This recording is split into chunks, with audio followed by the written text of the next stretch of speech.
आधा इनाम।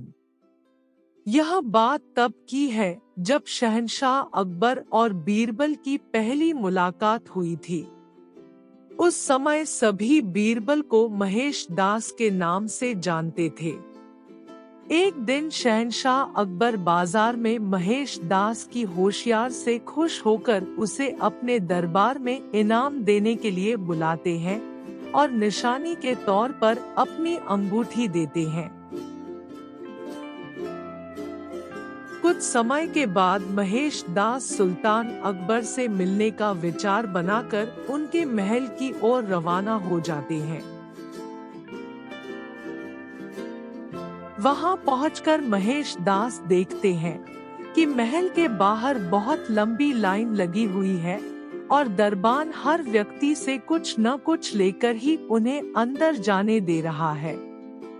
जब महेश दास का नंबर आया तो उसने कहा कि महाराज ने मुझे इनाम देने के लिए बुलाया है और उसने सुल्तान की अंगूठी दिखाई।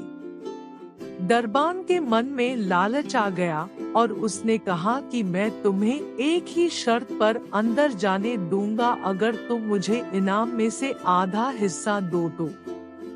दरबान की बात सुनकर महेश दास ने कुछ सोचा और उसकी बात मानकर महल में चले गए।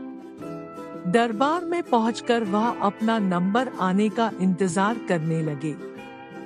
जैसे ही महेश दास की बारी आई और वो सामने आए तो शहंशाह अकबर उन्हें देखते ही पहचान गए और दरबारियों के सामने उनकी बहुत तारीफ की। बादशाह अकबर ने कहा कि बोलो महेश दास, इनाम में क्या चाहिए। तब महेश दास ने कहा कि महाराज मैं जो कुछ भी मांगूंगा क्या आप मुझे इनाम में देंगे। बादशाह अकबर ने कहा कि बिल्कुल, मांगो, क्या मांगते हो। तब महेश दास ने कहा कि महाराज मुझे पीठ पर 100 कोड़े मारने का इनाम दे।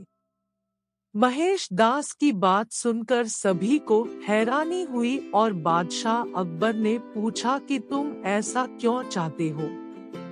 तब महेश दास ने दरबान के साथ हुई पूरी घटना बताई और अंत में कहा कि मैंने वादा किया है कि इनाम का आधा हिस्सा मैं दरबान को दूंगा।